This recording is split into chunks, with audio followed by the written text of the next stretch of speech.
Assalamualaikum warahmatullahi wabarakatuh. Bersama saya, Bambang Sadono di channel Inspirasi Jawa Tengah. Mudah-mudahan channel ini tetap bisa memberi inspirasi, memberi motivasi, edukasi, informasi, dan syukur membantu mendorong mencari solusi.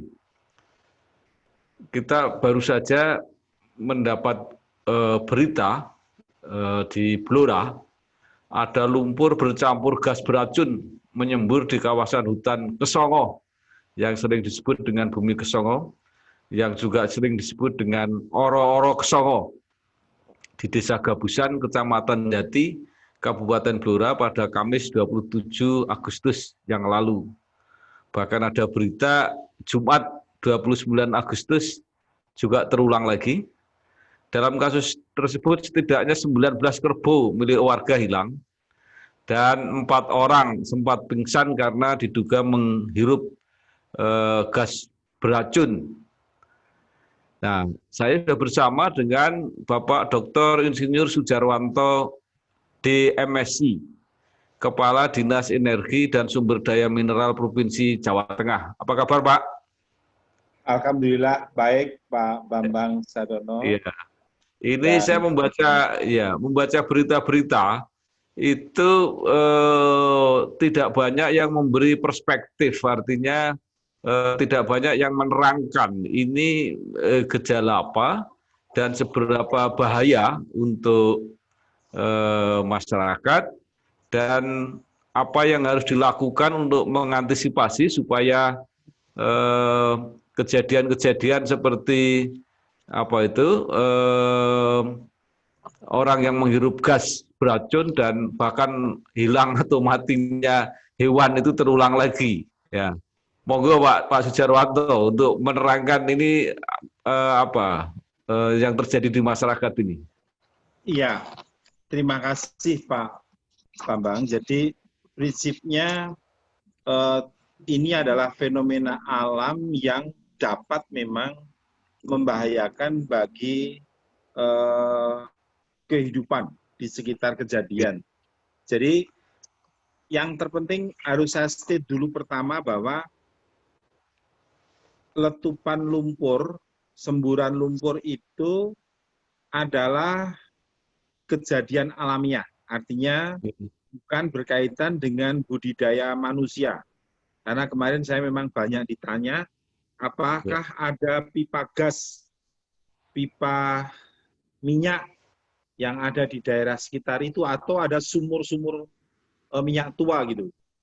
Sumur minyak tua ada lah, memang di daerah itu ada beberapa, tapi yang terpenting bahwa lokasi itu adalah lokasi yang secara alamiah ada semburan lumpur dari dalam perut bumi.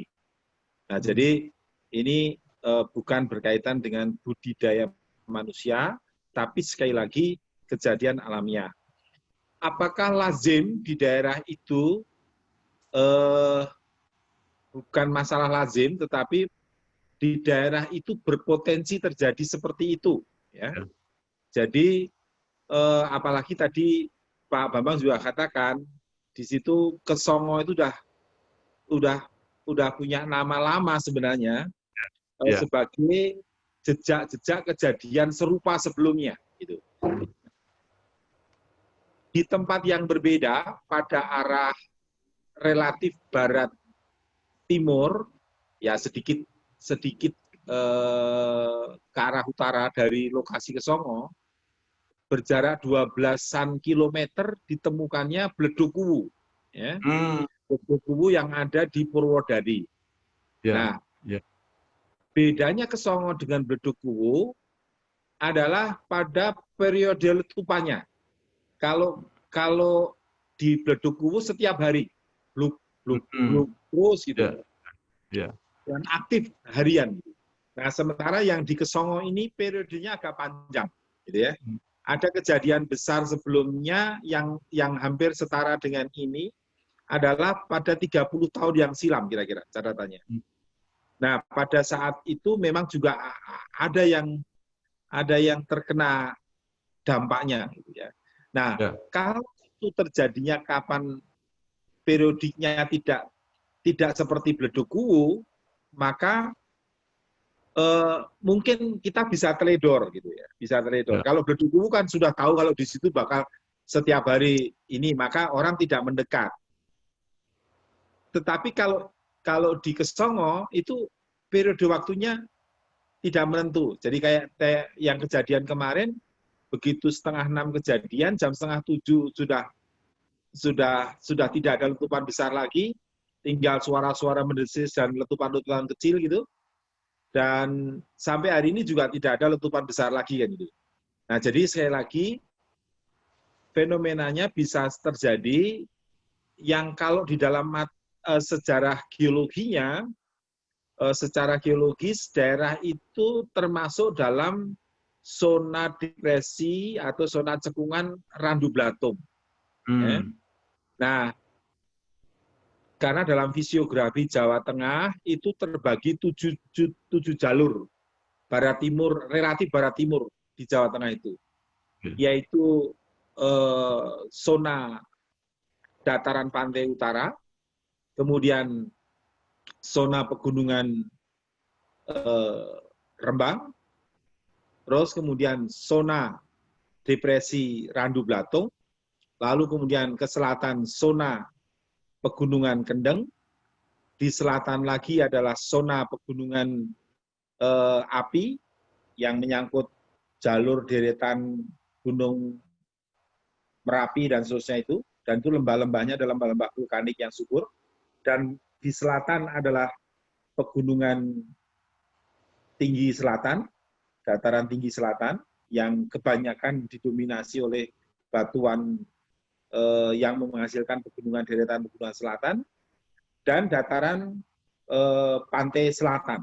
Nah, kemudian dataran pantai selatan itu agak menempati meluas di daerah Jogja sampai dengan Kebumen, gitu, agak lebih luas. Tapi ke barat kemudian muncul lagi pegunungan Gombong dan seterusnya. Jadi ini 7 fisiografi, dan posisi yang ada di Beleduk Kuwu termasuk Beleduk Kesongo akhirnya ini itu adalah di zona depresi Randu Blatung. Nah, di zona depresi Randu Blatung yang ujungnya di barat ada di sebelah timur kota Semarang, lalu mengarah ke timur di sepanjang lembah antara Demak dan Grobogan, dan ke timur sampai Blora. Nah, dan kalau nanti ke timur muncul lagi di beberapa daerah, dan itu semua adalah daerah-daerah yang kompresinya tinggi. Di tekanan bawah tanahnya sana ada kompresi yang tinggi. Dan ada beberapa tempat seperti di Grobogan sampai Blora itu ada semacam laut yang terjebak. Nah, ini munculnya sampai kemudian di Juwana ya munculnya. Jadi lembah memanjang dari Semarang sampai selatan Demak atau bagian Demak, kemudian ke timur sampai kemudian lembah Grobogan sampai kemudian Juwana, adalah sebenarnya dulu perairan laut yang oleh proses tektonik seolah-olah terjebak oleh tekanan yang kuat utara-selatan, dan di situ kemudian memang menghasilkan kompresi yang tinggi di bawah permukaan sana. Maka di daerah kalau kemudian di dalam lembah itu muncul tekanan-tekanan gas seperti Merapi abadi. Itu adalah gas hidrokarbon yang muncul. Dan kalau seperti Merapi abadi itu kalau tidak terbakar, itu beracun memang. Artinya kalau terhidup itu Merapi atau ya, Merapen, maksudnya Merapen. Merapen. Nah, ke timur lagi ada kemudian tekanan-tekanan kuat yang berupa hidrokarbon. Nah, sekali lagi kalau hidrokarbon yang tertekan seperti kemudian blok cepu yang dibor, itu adalah keluaran karena tekanannya tinggi. Kalau nggak punya tekanan, dia nggak akan keluar. Gitu. Nah, yang seperti ini menghasilkan gas alam yang berkarakter hidrokarbon dengan ikutannya. Kalau dia nyembur sendiri, memang ada unsur toksiknya, gitu, ada unsur racunnya. Gitu. Makanya di dalam industri minyak itu pasti akan ada yang dibakar, seperti pemboran yang ada di blok cepu, itu sisa gas itu harus dibakar. Kalau dibakar, maka racunnya akan terbakar dan terurai. Artinya sudah kemudian terjadi reaksi kimia yang tidak membahayakan. Nah, bedanya apa dengan Bledukuwu? Formasinya beda, tapi tekanannya tinggi. Itu lumpurnya yang terangkat ke atas, Pak. Nah, fenomena selain Bledukuwu ke arah timur sedikit ada namanya Njono. Nah, Njono itu sebenarnya itu juga setiap hari mengalir. Meskipun tidak tekanannya kuat, tapi ada air yang keluar dengan lumpur hitam. Nah, airnya itu juga diekstraksi menjadi garam, kan? Sama halnya dengan yang ada di Bledukuwu, airnya juga ada yang diproses untuk garam. Nah, ada lagi muncul yang di Kesongo itu. Nah, kalau kita googling Kesongo begitu ya, Google Map, ini kan Google Map itu juga terlalu diperbarui, tapi Google Map ini kan pembaruannya tidak hari-hari. Tapi ada juga program kalau kita berlangganan juga bisa mengupload, bisa mendownload map yang kita kehendaki pada tanggal belakang. Nah, ini kalau yang setelah kejadian Kesongo, kami juga mendownload Kesongo. Itu memang nanti punya kesamaan fenomena dengan morfologinya punya kesamaan fenomena dengan yang ada di blok di Bledukuwu. Gitu. Jadi memang itu adalah fenomena, istilah bahasa Inggrisnya mud volcano. Jadi semburan lumpur atau gunung api lumpur, ya istilahnya letupan lumpur, makanya disebut mud volcano. Ya, itu ya. Nah, sebenarnya apakah itu bersifat toksik? Dalam konsentrasi enggak. Sebenarnya yang teman-teman kena keracunan kemarin sebenarnya kalau itu gas yang beracun pasti mematikan. Ya. Tapi ini tidak. Memang ada, ya biasa kalau kita menghirup udara yang tidak toksik berlebihan, kita juga akan bermasalah. Atau mungkin dengan dirasai terkejut, ada rasa ketakutan, pasti akan. Tapi kan kemudian sore sudah bisa kembali karena memang itu bukan racun, gitu ya. Pak Sujarwanto, saya mau tanya, itu kalau ada indikasi atau gejala semacam itu, apakah di bawahnya tidak ada potensi gas atau potensi minyak? Nah, pertanyaannya kalau ada, kenapa tidak dieksploitasi? Begini, kalau yang formasi yang ditumpahkan itu dari mud vulkanonya itu sumbernya adalah lumpur yang dengan kandungan air garam yang tadi saya sebut sebagai air laut yang terjebak tadi, maka potensinya adalah brine atau air dengan kadar garam tinggi. Maka seperti Jono kan dieksploitasi, Pak, diproduksi sebagai garam Jono. Di Bledukuwu juga diproduksi untuk garam dari Bledukuwu. Nah, sebenarnya di Kesongo kalau itu tetap ada air yang flowing keluar, ada yang bisa diproduksi sebagai garam juga. Nah, apakah minyak? Beda, Pak. Formasi minyak berada pada lapisan yang berbeda. Tapi di bawah zona Randu Blatung, zona Rembang, zona Kendeng, di bawah daratan kita di Grobogan ke timur, Semarang ke timur, sampai kemudian ke arah Surabaya, ke arah Madura, itu potensi minyaknya ada, Pak. Dan negara sudah membuat blok-blok yang ditawarkan kepada swasta untuk melakukan eksplorasi. Nah, apakah blok itu masuk? Masuk, Pak, semuanya. Apakah sedang dieksplorasi? Jawabannya iya, Pak. Nah, ada beberapa yang menghasilkan, yang terbesar sekarang Giant Oil Field itu di Indonesia justru blok cepu. Nah, blok baratnya yang kecil-kecil ditemukan dan sekarang juga sudah mulai berproduksi adalah Randu Gunting yang ada di kawasan Randu Gunting Rembang. Itu sekarang sudah menghasilkan gas, Pak, sudah diproduksi dan sudah diperdagangkan. Kemudian Gundi. Gundi ini kan yang kemarin juga sempat di pabrik gasnya, di fasilitas pengolahan gasnya terjadi ledakan pada 3 bulan yang silam. Itu sebenarnya sudah diproduksi juga, Pak, gasnya untuk kepentingan tambah loro. Nah, kemudian ADK, Alas Dara dan Kemuning di Blora, ini juga sebentar lagi sedang dipersiapkan untuk diproduksi gasnya, Pak. Jadi memang lapangan-lapangan itu ketemu, termasuk kemudian sumur-sumur tua tinggalan Belanda itu juga minyak-minyak yang ditimba oleh masyarakat Blora dan sekitarnya.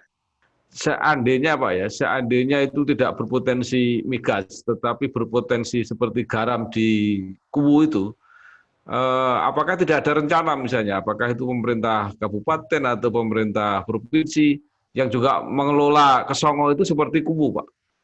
Boleh jadi, tapi sekali lagi karena kalau kita memproduksi itu kan butuh kontinuitas keberadaan ya.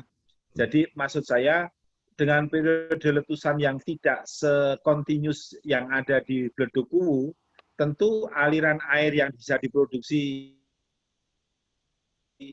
Nah, jadi kalau toh nanti dibor, belum tentu ya seperti di Jono itu kan kemudian dibuat sumur dan dipompa. Ya, ada yang mengalir kecil, tapi ada yang dibuat sumur dan sumurnya kemudian dipompa untuk menghasilkan garam. Nah, sekarang tinggal kita pelajari apakah Jono juga ekonomis enggak. Seperti saya lihat ini yang kita coba bicarakan dengan Badan Geologi, karena dari kejadian itu juga saya sudah lapor ke Badan Geologi untuk melakukan pencermatan fenomena ini. Pak Sujarwanto, ini kan kalau tidak salah lahan ini terletak di kawasan perhutani, luasnya yang kosong itu kira-kira lebih dari 100 hektar, dan sehari-hari banyak orang ini, baik sekedar jalan-jalan atau pengembala atau bahkan yang punya misi-misi tertentu itu banyak Ritual, ke situ. ya. Nah, maksud saya ya ritual. Apakah tidak ada upaya pengamanan kalau misalnya terjadi ledakan sewaktu-waktu kan sangat berbahaya itu. Misalnya kawasan tertentu dipagar atau mungkin diberi tanda apa gitu. Gimana Pak itu? Kemarin saya melakukan kajian mulai dari sekitar jam setelah luhur gitu ya. Selesai kira-kira jam 2-an itu. Di situ kami sudah pesankan agar masyarakat atau pemerintah lokal itu melakukan pengamanan, ya, karena berisiko memang. Nah, kemudian memang kemudian iya gitu ya. Jadi artinya aparat yang bersama tim saya di lapangan mengatakan oke Pak, segera kita lakukan pengamanan. Sore bahkan jam 9 malam itu kebetulan kami juga laporan Bapak Gubernur. Bapak Gubernur cek apakah memang betul pengamanan sudah dilakukan. Nah, kami kemudian koordinasi Pak Bupati kondisinya demikian. Maka mohon berkenan Pak Bupati mengambil langkah-langkah pengamanan lokasi. Pak Bupati sudah juga menyatakan menjawab ya, dan kemudian ternyata di lapangan kami tugaskan staf lagi, sudah terjadi pengamanan jadi sudah memasang pagar pengaman, tapi sore yang dilaporkan ke saya itu polis lain gitu, sama tulisan peringatan. Nah, tulisan peringatan. Jadi sejak kemarin sore sudah dipasang batas aman untuk orang yang ingin melihat gitu. Nah, kemudian juga papan larangan agar tidak mendekat karena bisa berbahaya. Saya kira itu penting ya untuk antisipasi ke depan. Ini saya ngomong agak beda sedikit Pak. Mungkin Pak Sujarwanto saya nggak tahu mengikuti apa enggak. Itu kalau nggak salah ada legenda ya. Kalau saya nggak salah itu pernah dimuat di dalam serat Centini itu di situ. Bahwa ada Kesongo itu ada legenda ular besar itu di itu. Apakah lokasinya itu ya? Karena kelihatannya lokasinya sekitar situ. Sama halnya dengan legenda yang dibuat untuk menjelaskan Bledokuwu kan Pak. Ya. Jadi sebenarnya memang sekali lagi itu sisi culture yang berkembang, dan kami pun juga mengikuti cara bernarasi budaya itu, dan itu sebenarnya hal yang baik saja. Dan itulah fenomena alam. Kalau saya, karena kebetulan saya memang background saya geologis Pak.